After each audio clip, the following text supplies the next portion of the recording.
I froze. I didn't know what to do. I quickly climbed the stairs and tried the door again, still locked. The breathing coming from the Bluetooth speaker continued. I pulled out my phone and called the police. They were at least 10 minutes away. I tried to make light of the situation, and I kind of peeked my head out and chuckled and said, "Boy, you're patient." The man did not move. Welcome back to another Creeptastic Scary Stories video on the Haunting of Sunshine Girl channel.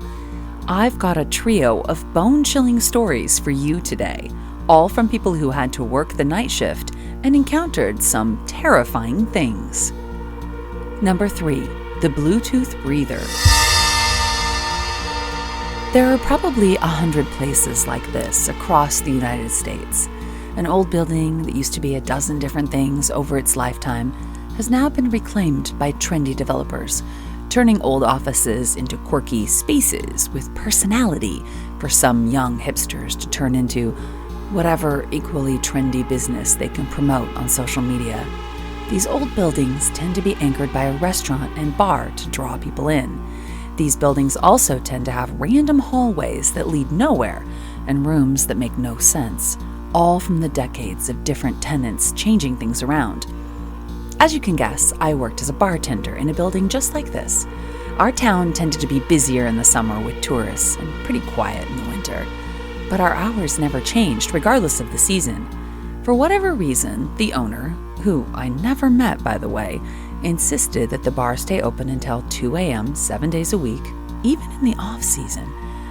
Honestly, I didn't mind it much because things got really quiet after midnight most nights, and I could just hang out and read and get paid. One thing I did have to do at night when it was slow, though, was restock some of the bar supplies. They stored most of this stuff in the basement of the old building. During the day, the basement wasn't creepy at all. But at night, in this huge building with almost no one in it, things tended to get a bit creepier. Not to mention, the basement definitely had some of those oddities I mentioned old buildings tend to have. Part of it was finished, but there was a hallway on the back end that I was never going to be caught dead in, and a few rooms that seemed to be locked from the inside. One way I combated the feeling of being creeped out when I went down there at night was a Bluetooth speaker I set up in the basement. I always left it on and plugged in. That way I could always just connect to it from my phone when I came down and play music or podcasts as I was picking through the supplies.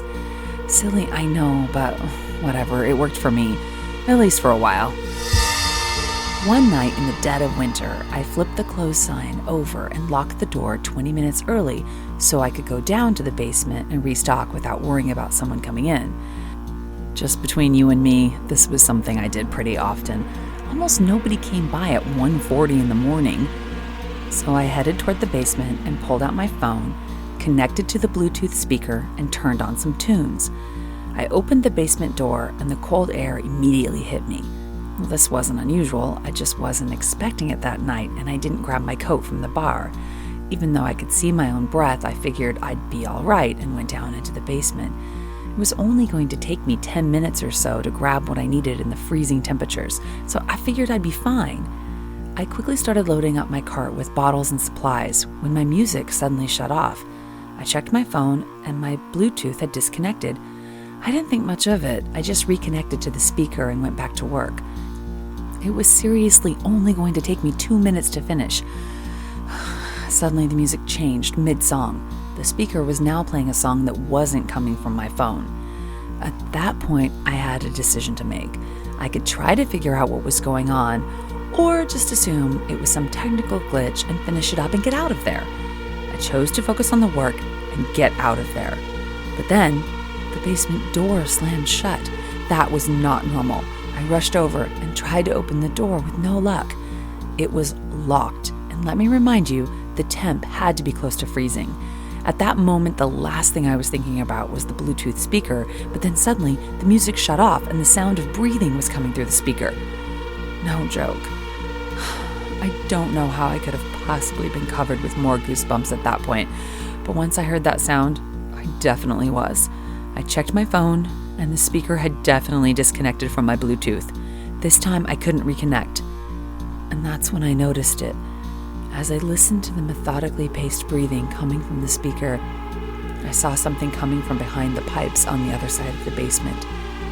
It looked like the breath of someone breathing, and the pattern perfectly matched the sound coming from the Bluetooth. Inhale.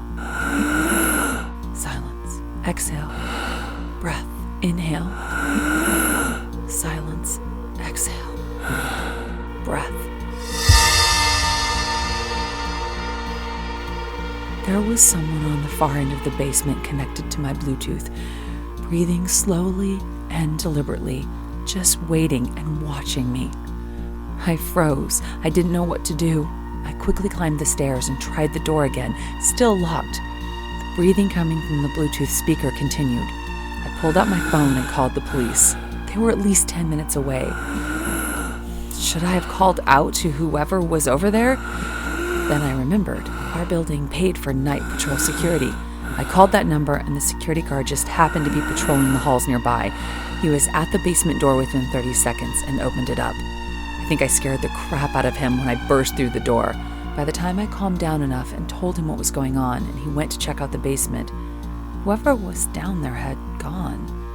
There was a basement window propped open on the far end, and it was pretty clear that whoever was down there had run off.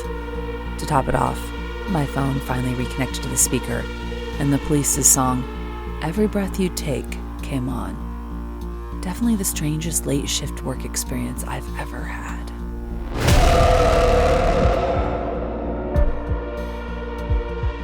Strange indeed.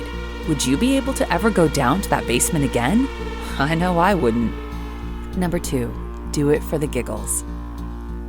I took a summer job as a night security guard at a dying mall. This was about 2014, when a lot of malls were getting visited less and less. The mall I worked at was no exception. I guess everyone wanted to buy everything from Amazon, but whatever. I was happy to have the job while I was home from college for the summer. About half the stores in the mall were completely empty, as you can imagine. Even during the day, the place was pretty quiet. It might as well have been a mausoleum at night. No one was there, and as far as I could tell, no one wanted to be there. I went the whole summer without a single incident until the second to last night on the job. I was walking endlessly like I did every night, back and forth, up and down the mall. I'm sure I was like one of those cliched video game security guards that walked the same pattern, and all you have to do to get around them was to wait until they walked away. And honestly, I didn't really care. So that's why what happened next was so odd. I was walking along the lower level when a large display of cell phone cases fell from the top level and landed about 100 feet in front of me. This thing was at least 6 feet tall and had 200 phone cases on it. At first, I was stunned. There's no way that would have fallen on its own, and it's not like I was being quiet walking the mall. Whoever was on the level above would have known I was coming, so they either wanted my attention or they were trying to kill me, and they were just a really bad judge of distance. I stood frozen for a moment, trying to assess the situation. That's when I heard 2 pairs of shoes run away from me.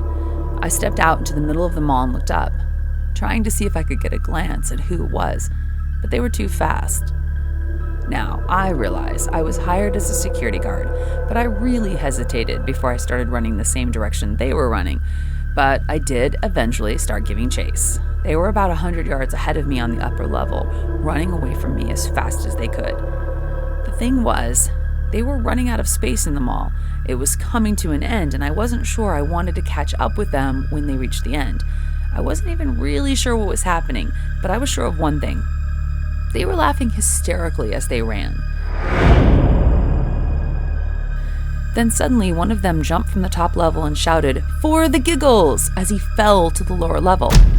It sounded ridiculous, but that's what happened. He must have been insane.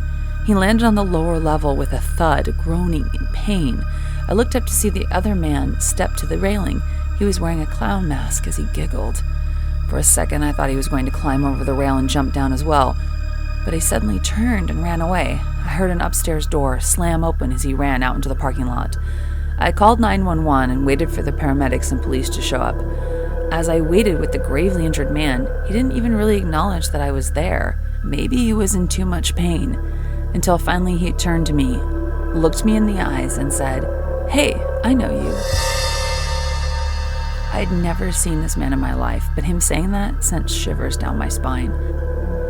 The doctors were able to save the guy, which was good news, but I never took another security job in my life. Be sure to like and subscribe and turn on notifications so you don't miss a video. I mean, can you imagine if you did miss a video? That's almost as scary as these stories. Number 1, the Unwavering Man. I worked the opening shift at a coffee place in downtown Nashville. Bars around there stay open until 3 a.m., and my shift started at 3 a.m., even though we didn't actually open for business until 4 a.m. If you're not familiar with Nashville, it's kind of a party city, so it's not unusual for people to be walking the streets on a Saturday morning at 3 a.m. Also, not surprisingly, some of these people would love a cup of coffee. I've had several incidents where people banged on my windows because they saw me inside the coffee shop working, but the door was locked. When this happens, I usually just shrug and tell them, "I'm sorry, we don't open until 4. Sure, people get pissed, but they eventually move on. Except for one man. I was working on getting the place ready to open for business at about 3:30 in the morning when I heard a pounding on the front window. I looked over to see this large, intimidating man staring at me. It was nighttime, but he was wearing dark sunglasses. Through the glass, I could hear him ask if he could get some coffee. I did my usual routine, pointed to my wrist like I had a watch on, and told him we don't open until 4 a.m. He just said, "Okay, I'll wait," and he took like 5 steps away from the glass and just stood there staring at me. He didn't move an inch. It was unnerving, but I had work to do. I kept at it, setting up the coffee shop. For the next 20 minutes, I would glance over and see the man standing there in the same position. The entire time, I hoped and hoped that he would leave before I was forced to open the coffee shop, but he didn't. Eventually, 4 a.m. rolled around, and I got my cell phone out. I dialed 911, but I didn't hit send. I just held it in my hand as I slowly approached the front door and unlocked the front lock. I tried to make light of the situation, and I kind of peeked my head out and chuckled and said, "Boy, you're patient." The man did not move. He didn't even look in my direction. I was completely unnerved. I closed the door and slowly walked back to the front counter, keeping an eye on his lifeless body. He continued to stand perfectly still. It was about 15 minutes before my first customer came in, and at this point I was starting to wonder if I was going crazy. So I asked him if he saw the man standing perfectly still outside the main window. He said he did, and I wasn't sure if I was relieved or more unnerved. Believe it or not, the man stood like that my entire 6-hour shift. When it was time for me to leave, I had someone walk me to my car out back because I was worried that what he was really doing was waiting for me. Apparently, the afternoon shift manager called the police and the man was taken away without any sort of fuss. We've never seen him since. I don't know if I should feel bad for that man or creeped out by him. Either way, it remains a very unnerving night shift experience for me. Have you ever worked the night shift? Has anything like that happened to you? Tell us about it in the comments. Maybe I'll tell your story in an upcoming video. Until then, check out one of these videos.